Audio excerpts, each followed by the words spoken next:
ओम शांति। आज मीठे मीठे शिव बाबा ब्रह्मानंद द्वारा कहते हैं, मीठे मीठे बच्चे, रूहानी बच्चे, रूह अर्थात परमात्मा आत्माओं से बात करते हैं।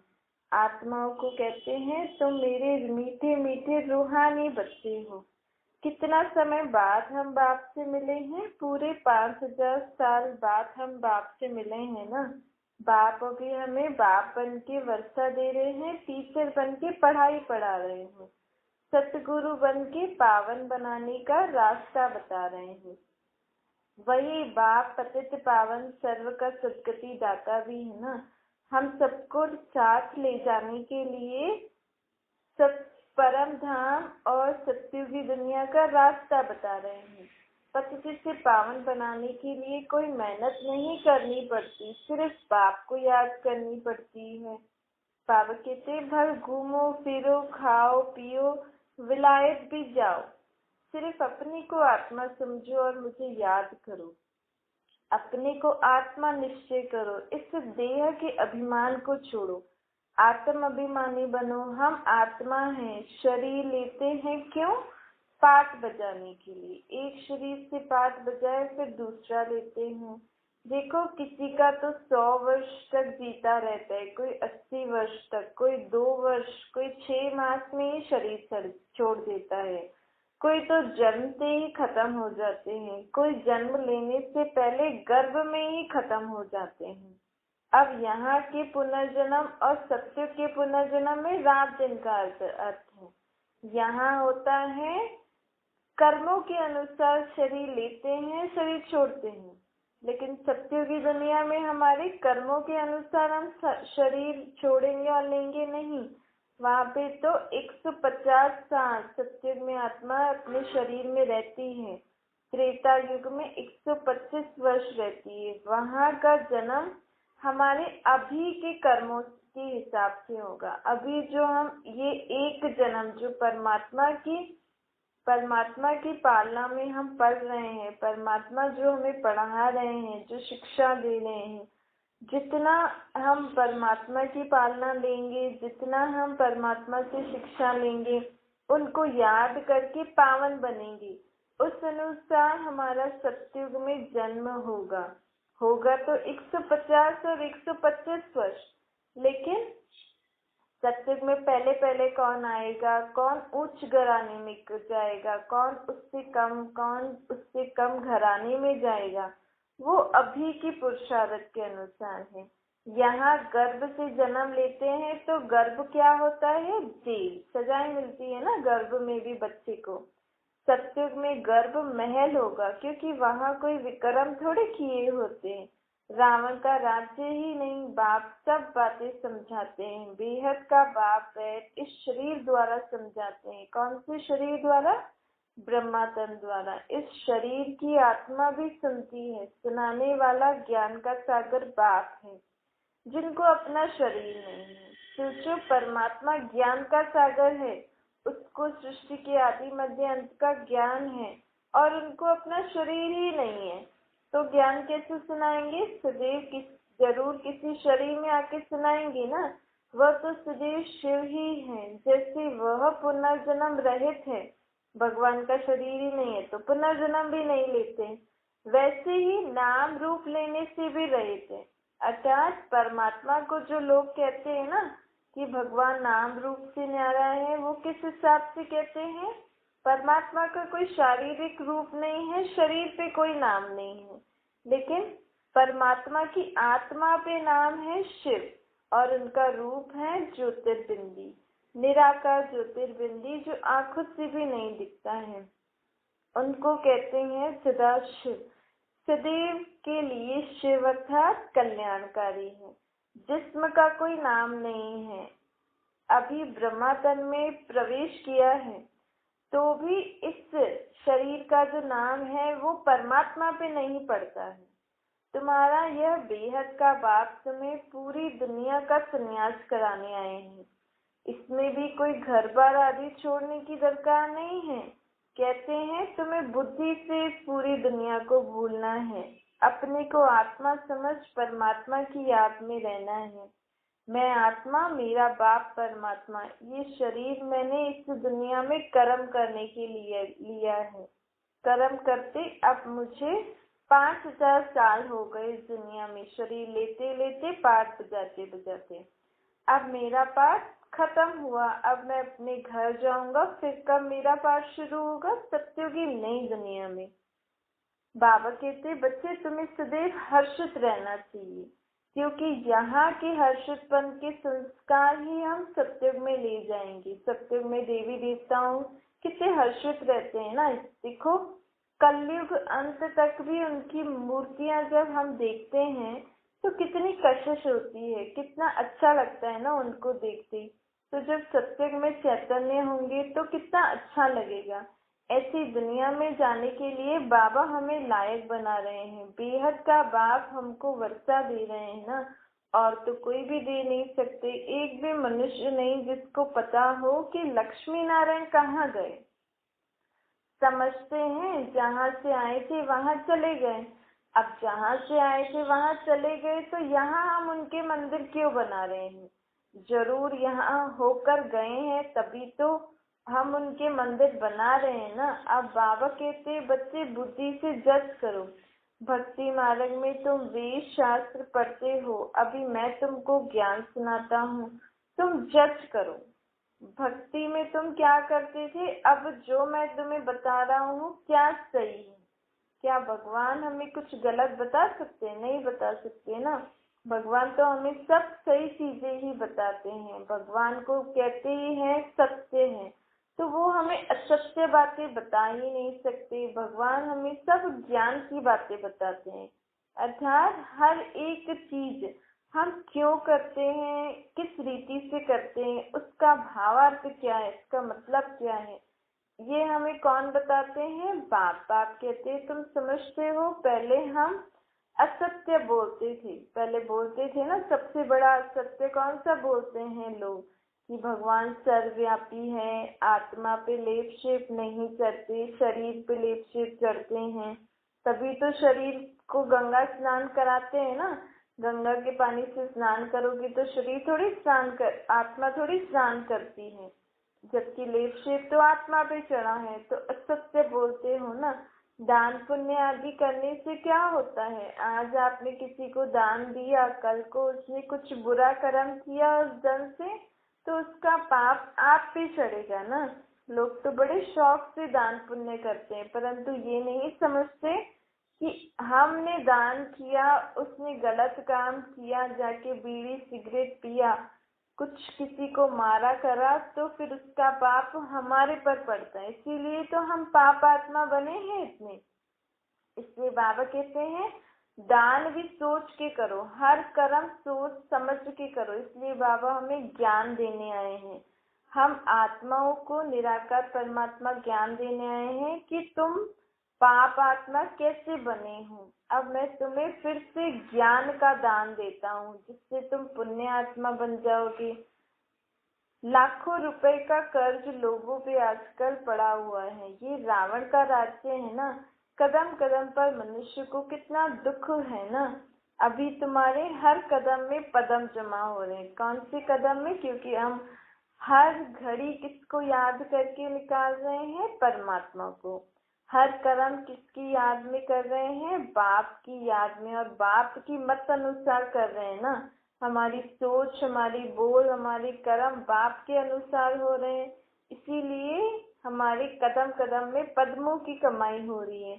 देवी देवताएं पद्मपति कैसे बने? उन्होंने अपने पिछले जन्म में परमात्मा से ज्ञान धन लिया, उसको जीवन में धारण किया। मन वाणी कर्म बाप की याद, बाप की मत पर चले, तभी तो देवता इतने पदम पति बने ना। स्वर्ग तो जरूर यहाँ पे ही होगा। निशानियां भी दिखती है ना, कितने बड़े बड़े मंदिर आदि बना के रखे हैं। नहीं तो हमें क्या पता कि राधे कृष्ण राज करते थे, ऐसा पहनावा पहनते थे, देवी देवता इस तरीके से रहते थे। जब हमें सब थोड़ी थोड़ी बातें पता है, तो जब वो दुनिया में, इस दुनिया में होकर गए, तभी तो पता है। बाकी नहीं तो कैसे पता रहेगा कौन किस अपने जन्म में क्या क्या करता है। अब नई सृष्टि परमात्मा बनाने आए हैं, हम उनके मददगार हैं। अब हमें सुखधाम में जाना है। 5000 वर्ष की तो बात है। 5000 वर्ष पहले इस दुनिया में सुख था, अब दुख है। तुम अभी पढ़ते हो क्यों? सुख की दुनिया में जाने के लिए, पावन बनने के लिए पढ़ रहे हो। क्या कोई ऐसा स्कूल कॉलेज आज तक देखा आपने कि जहाँ पे आपको बोले कि आपको हम सुख, जीवन में सुख कैसे लाएं, इसके लिए पढ़ाते हैं। आत्मा को पावन कैसे बनाएं, इसलिए आपको पढ़ाते हैं। कहीं कोई स्कूल देखा? कोई भी सत्संग आदि में आपको ऐसे नहीं बोलेंगे कि आत्मा को पावन कैसे बनाएं, उसके लिए शिक्षा लो। लेकिन यहाँ निराकार परमात्मा आत्माओं को पावन बनाने की शिक्षा देते हैं, सुख का रास्ता बताते हैं ना। शांति धाम है आत्माओं के रहने का स्थान, उसको स्वीट होम कहा जाता है। जैसे विलायत से आते हैं, कहीं बाहर रहते हैं विदेश में, तो सोचते हैं ना हम अपने घर जाएंगे, घर तो बड़ा ही अच्छा है, वहाँ तो बड़ी शांति मिलती है। जैसे ही घर आने का रास्ता होता है तो बड़ी खुश होते हैं कि अभी हमारा घर आया कि आया, आया कि आया। अब आत्माओं को भी बाबा ने बताया है तुम्हारा असली घर शांति धाम है। अब तुम्हें शांति घर, शांति धाम अपने घर में जाना है। शांति का सागर बाप हमें लेने आए हैं, हम ही तो उनको भक्ति मार्ग में बुलाते हैं कि अब हमें सुख शांति की दुनिया से ले चलो, सुख शांति की दुनिया में। तो अब मैं आया हूँ तुम्हें फिर से सुख शांति की दुनिया में लेने। बाबा का बहुत थोड़ा पाठ है, क्योंकि अंत में ही आते हैं ना परमात्मा। कलयुग के अंत, सत्युग के आदि में थोड़े से समय के लिए आते हैं, फिर चले जाते हैं। तो है परमात्मा का थोड़े समय का पाठ, लेकिन कार्य कितना ऊंचा है। इस थोड़े से समय में भगवान विश्व को नरक से स्वर्ग बना देता है। अगर इस बात को हम चिंतन करेंगे कि आखिर कैसे भगवान अपना कार्य कर रहे हैं, तो हमें अंदर नशा चढ़ेगा। अगर हम जो बातें सुनते हैं उनके बारे में विचार करेंगे, तभी तो हमें वो समझ में आएगा ना कि आखिर भगवान ये ज्ञान सुना क्यों रहा है। बाबा कहते हैं देखो, हर 5000 साल में मैं इस दुखधाम को सुखधाम बनाने आता ही हूँ। तो बुद्धि में तुम्हें एक सतगुरु निराकार परमात्मा ही याद रहे, एक से ही ताल्लुक रखना है तुम्हारा। तुम भक्ति मार्ग में कहते भी थे ना, तुम्ही से बोलूं, तुम्ही से खाऊं, तुम्ही से रास रचाऊं। तो ये अभी का ही समय है, क्योंकि अभी ही समय भगवान हमसे साकार में मिलते हैं, बाकी किसी युग में तो मिलेंगे नहीं।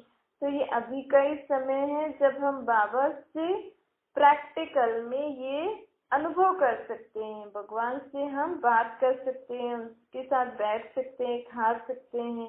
अब वो अपनी मत पर हमें चला रहे हैं। कहते हैं ना श्रीमत, श्रेष्ठ श्रेष्ठ निराकार परम पिता परमात्मा की मत पर चल हम आत्माएं क्या बन रही हैं? श्रेष्ठ। श्रेष्ठ अर्थात हमारी सोच भी ऊंची, बोल भी ऊंचे, कर्म भी ऊंची। ऊंचे अर्थात सबके लिए सुखदायी। हमारी सोच भी सबके लिए सुखदायी हो, हमारे कर्मों से भी सबको सुख मिले, और हमारे बोलों से भी सबको अच्छा लगे। ऊंचते ऊंच भगवान है तो जरूर ऊंचते ऊंची मत देगा, जिससे हम ऊंचे अर्थात सत्यों की देवता बन जाएंगे। देवता अर्थात देने वाले। देना अर्थात सिर्फ स्थूल चीजें नहीं, मन से देना है। सुख, शांति, प्रेम, आनंद, पवित्रता। मूर्तियों के आगे लोग क्या मांगते हैं? उनसे थोड़ी बोलते हैं कि आप मुझे धन दे दो, तो वो कोई अपन को स्थूल धन थोड़ी देते हैं मूर्तियों से।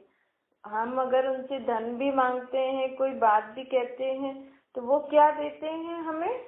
भगवान उन मूर्तियों के जरिए हमें सद्बुद्धि देते हैं, जिस जरिए हम उस धन को कमा सकें। तो बाबा कहते हैं मेरे पास तो यही सब कुछ है, ज्ञान, शांति, सुख, प्रेम। मैं तो तुम्हें यही दे सकता हूँ, तुम्हारी आत्मा को। फिर तुम्हारी आत्मा शरीर द्वारा कर्म करेगी तो कमाएगी, खाएगी, पिएगी, खुश रहेगी। बाप खुद कहते हैं ये ज्ञान मैं तुमको जो दूंगा, देता हूँ, ये अभी जब सत्युग आएगा तब ये ज्ञान गुम हो जाएगा, फिर तुम वहाँ प्रारब्ध भोगोगे। रावण राज्य द्वापर युग से आता है। द्वापर युग में ही तो भगवान को याद करना शुरू करते हैं ना, क्योंकि आत्मा अपनी शक्तियां और गुण खत्म कर लेती है, तो फिर भगवान को याद करती है कि अब फिर से आओ, मुझे सुख शांति दो। रावण को जलाना कोई परंपरा से थोड़े चला आता है, नहीं ये त्योहार आदि जो मनाते हैं ये परंपरा से चले आते हैं, नहीं, परंपरा से कुछ नहीं चलता है।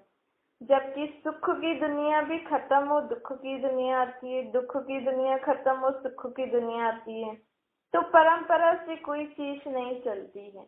चक्कर ही 5000 साल का है। सुख में तो सब सुखी सुख होंगे, खुश होंगे ना। त्योहार आदि जो मनाते हैं वो क्यों मनाते हैं?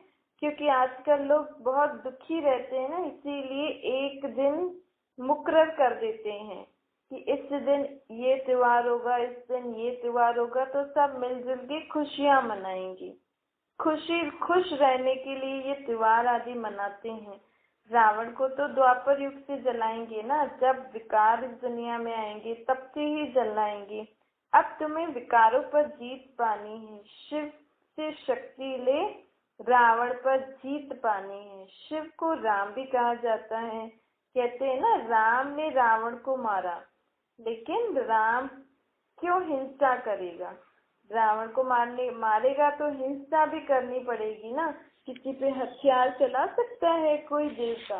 नहीं चला सकते। जबकि हम उनकी महिमा गाते हैं कि आप संपूर्ण अहिंसक हो, डबल अहिंसक हो, तो हिंसा कैसे कर सकते हैं? ये तो निराकार परमात्मा राम की शक्तियों से हमने रावण रूपी विकारों पर विजय प्राप्त की है। इसलिए कहते हैं राम ने रावण को मारा, स्थूल हथियारों से नहीं मारा, और ना ही कोई वो त्रेता वाले राम ने उस पे हमें जीत पाना ही नहीं। ये तो परमात्मा राम को जब आत्मा निराकार रूप में याद करती है ना, अपने आप को आत्मा समझ के निराकार रूप में परमात्मा राम को याद करती है, तो हम आत्माएं भी 5 विकारों से मुक्त हो जाती हैं, और फिर पूरी दुनिया भी इन 5 विकारों से मुक्त हो जाती है। अब मनुष्य की बुद्धि में ये तो बातें है ही नहीं। कब आएंगी? जब वो भी आके सुने समझे कि कैसे परमात्मा राम हमें इस रावण पर विजय प्राप्त करा रहे हैं। सेकंड की बात है ना, आत्मा को पहचाना, परमात्मा को पहचाना, उनसे मिलन मनाया और रावण पर जीत पा ली। पुरुषार्थ करने में मेहनत लगती है, लेकिन जितना जितना हम निश्चय करते जाएंगे, इस तरीके से याद करते जाएंगे, तो आत्मा जल्दी से क्या हो जाएगी? पावन हो जाएगी, अर्थात जल्दी से रावण विकारों पर विजय प्राप्त कर लेगी।